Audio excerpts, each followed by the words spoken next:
Hello guys, welcome to Pakistani fair reaction. तो कैसे हैं आप सब? उम्मीद है आप सब खैरियत से होंगे, ठीक होंगे और आबाद होंगे।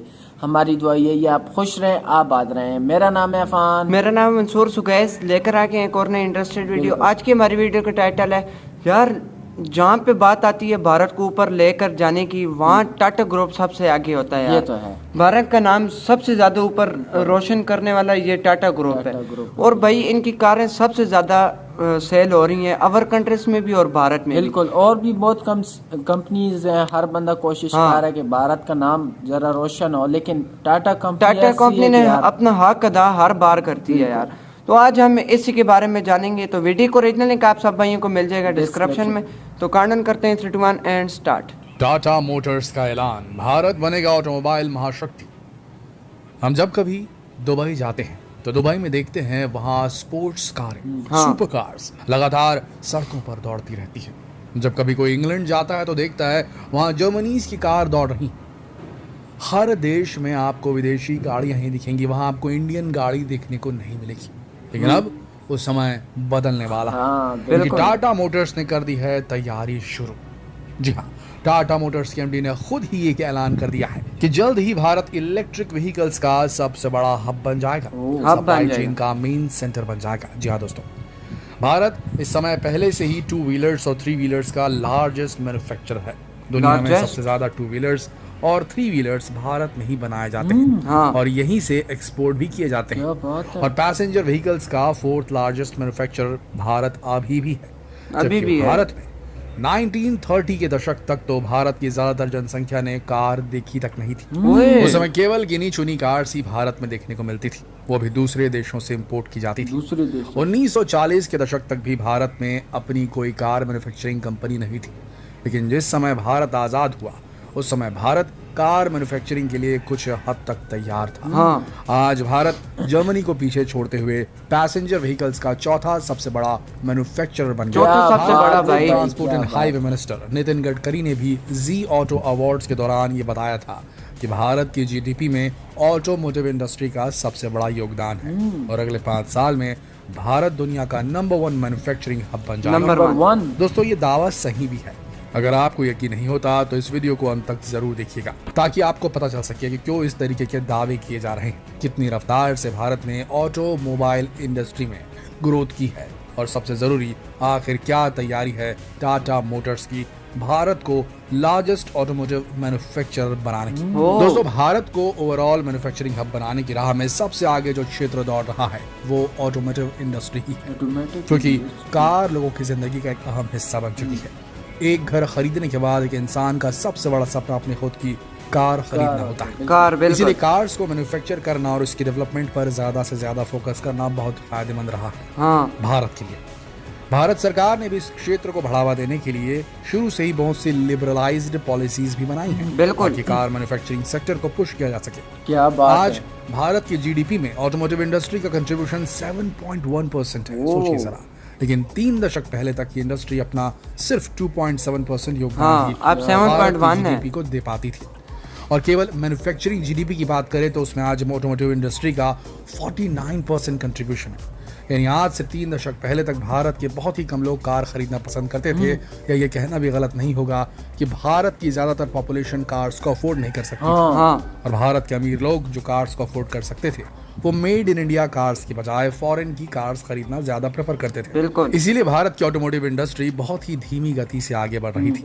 लेकिन जैसे जैसे कार मैन्युफैक्चरिंग कंपनीज रिसर्च और सर्वे कंडक्ट करती गई, उन्हें जानकारी होती गई कि भारत के रिच लोगों की मार्केट यानी महंगी कार्स की मार्केट बहुत छोटी है। लेकिन अगर अफोर्डेबल कार्स बनाई जाएं तो भारत की ज्यादा से ज्यादा पॉपुलेशन कार खरीदने में इंटरेस्टेड होगी और साथ ही 2 व्हीलर्स की डिमांड भी भारत में बहुत ज्यादा थी। इसके बाद से कार मैन्युफैक्चरिंग कंपनीज भारत को 4 पार्ट्स में देखने लगी। पहला और सबसे बड़ा पार्ट 2 व्हीलर्स का।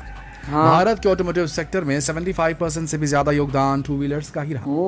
दूसरा पार्ट था 3 व्हीलर्स का। तीसरा पार्ट वो पॉपुलेशन जो पैसेंजर व्हीकल्स अफोर्ड कर सकता है और चौथा पार्ट कमर्शियल व्हीकल्स का, जिसमें हेवी से लेकर लाइट व्हीकल्स तक शामिल है। 4 पार्ट्स बनाए। दोस्तों, भारत में जब कार मैन्युफैक्चरिंग की शुरुआत हुई तो विदेशी कंपनियां भारत की ऑटोमोटिव इंडस्ट्री को डोमिनेट करती थी। सबसे पहले हिंदुस्तान मोटर्स ने 1957 में मॉरिस मोटर्स के साथ कोलैबोरेशन में भारत की पहली ऐसी कार बनाई थी जिसे भारत में मैन्युफैक्चर किया गया था। इसका नाम था हिंदुस्तान एम्बेसडर।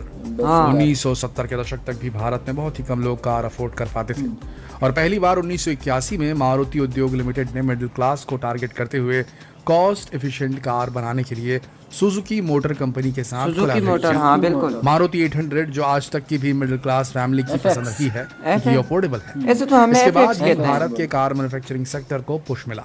लेकिन दोस्तों अभी तक भी भारत की पैसेंजर कार्स की वो डिमांड नहीं थी। कार्स अफोर्डेबल होती थी तो उनमें मॉडर्न फैसिलिटी नहीं होती थी या फिर सेफ्टी के साथ कॉम्प्रोमाइज करना पड़ता था। बिल्कुल दुनिया की कार्स बहुत आगे थी भारत के मुकाबले। लेकिन फिर 1998 में टाटा मोटर्स ने लॉन्च की भारत की सबसे पहली पूरी तरह से स्वदेशी कार टाटा इंडिका। और इसके बाद शुरुआत हुई भारत के ग्लोबल मैन्युफैक्चरिंग हब बनने की। टाटा मोटर्स सबसे पहले ये टैकल कर पाई थी कि भारत की जनसंख्या को क्या चाहिए और उसने भारत की सड़कों के अनुसार मजबूती, अफोर्डेबिलिटी, फैसिलिटीज, सेफ्टी और एफिशिएंसी प्रोवाइड करने वाली कार्स बनानी शुरू कर दी। जहां दुनिया की कार्स की आउटर बॉडी भारत की सड़कों पर ज्यादातर नाकामयाब ही रहती थी, वहां भारत में मैन्युफैक्चर होने वाली कार्स को स्टील की आउटर बॉडी दी जाने लगी। फैसिलिटीज के साथ कॉम्प्रोमाइज करने की बजाय टाटा मोटर्स ने कार्स का साइज छोटा कर दिया। धीरे धीरे भारत की ज्यादातर कार मैन्युफैक्चरिंग कंपनीज को भी ये इंडियन फैमिली डिमांड समझ में आने लगी और भारत बन गया स्मॉल कार्स मैन्युफैक्चरिंग का ग्लोबल हब। भारत की कार्स की डिमांड इंटरनेशनल मार्केट में बढ़ने लगी क्योंकि ये कार्स अफोर्डेबल भी थी और सेफ भी। अब भारत के ऑटोमोटिव सेक्टर का पूरा ध्यान टेक्नोलॉजी और क्वालिटी मेंटेन करने पर था। जो देश 1970 के दशक तक भी ग्लोबल ऑटोमोटिव इंडस्ट्री में कहीं स्टैंड नहीं करता था, वो 2000 के दशक के बाद तेजी से आगे बढ़ने लगा। कमर्शियल व्हीकल्स का इसमें खास योगदान देखा गया और कमर्शियल व्हीकल्स की जरूरतों को भी सबसे पहले टाटा मोटर्स ने ही समझा। भारत के कमर्शियल व्हीकल्स की डिमांड भी साथ साथ चल रही थी। दोस्तों भारत में पहली बार कोई सेक्टर दुनिया के साथ साथ चल पा रहा था, वरना ज्यादातर सेक्टर्स में जब तक भारत में कोई टेक्नोलॉजी एंटर करती थी तब तक तो ग्लोबली वो टेक्नोलॉजी बहुत डेवलप हो चुकी होती और भारत बहुत पीछे पिछड़ जाता। हमारा इशारा है इलेक्ट्रॉनिक व्हीकल्स की तरफ, इलेक्ट्रिक व्हीकल्स की तरफ। टाटा पैसेंजर इलेक्ट्रिक मोबिलिटी के एमडी शैलेश चंद्रा का कहना है कि ऐसा पहली बार हो रहा है कि भारत ईवी के मामले में दुनिया के दूसरे ऑटोमोटिव सेक्टर्स के साथ साथ चल रहा है।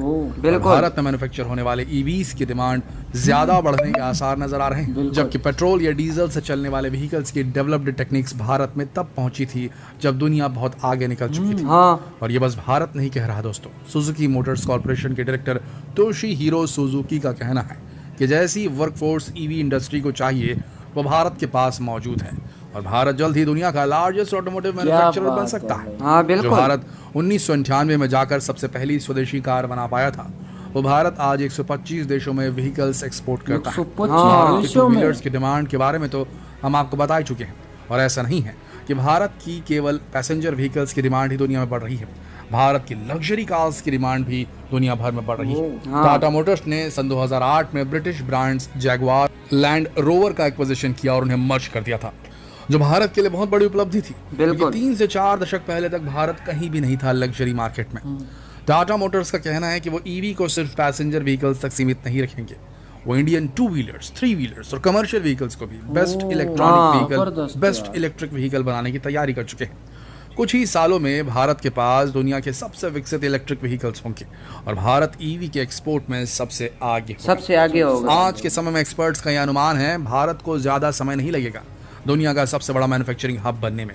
क्या आपको भी लगता है कि टाटा मोटर्स अपने दावे को सच में बदल पाएगा? क्या इंडियन ऑटोमोटिव इंडस्ट्री की डिमांड दुनिया में सबसे ज्यादा हो जाएगी? हमें तो भाई लगता है यार, हमें कमेंट करके हमें तो यार लगता है, क्योंकि इंडिया जिस तरीके से ग्रो कर रहा है ना, मैं तो कहता हूँ यार ये कुछ भी कर सकता यार है। इन लोगों ने जब शुरू में कार बनाई थी तो लोग बातें कर रहे थे ये क्या बनाया तुम लोगों ने, और दूसरा ये कि ये जो है ना 2000 से और गेन हुआ है 2002 में 2008 में मेरे ख्याल में इन्होंने फिर स्टेप बनाए थे। 2 व्हीलर का स्टेप हो गया था, हो गई थी, लेकिन इन्होंने फिर ग्रुप बनाया था 2 व्हीलर, फिर कमर्शियल, फिर इस तरह मतलब 4 स्टेप इन्होंने बनाए थे और जिसमें ये सारा मेहनत इन्होंने की है और भारत का नाम और भी रोशन किया है और अभी और लग्जरी मार्केट में भारत का नाम शुमार होने लग पड़ा है। बिल्कुल यार, और कितने देशों में लोगों ने कितने देश थे 126 देशों में इनका जो है ना कार होते जा रहे हैं मतलब सेल हो रही है वहाँ, एक्सपोर्ट इम्पोर्ट होती जा रही है। बिल्कुल। और आगे भी ये जो है ना मार्केट इतनी तेजी से ग्रो कर रही है कि सारी दुनिया जान रही है कि यार इस टाइम इंडिया को हर देश यार जानने लग पड़ा है कि यार इंडिया वो 1962 वाला नहीं रहा, अभी ये दूसरा इंडिया बदल चुका है। सही बात। ये इस वजह से अभी भारत को और भी लोग जानने लग पड़े हैं। बिल्कुल। तो यार बहुत ही इंटरेस्टेड ये वीडियो थी, हमने देखी है। तो मिलते हैं नेक्स्ट वीडियो में, तब तक के लिए अपना बहुत ज्यादा ख्याल रखिएगा। तो यार बाय।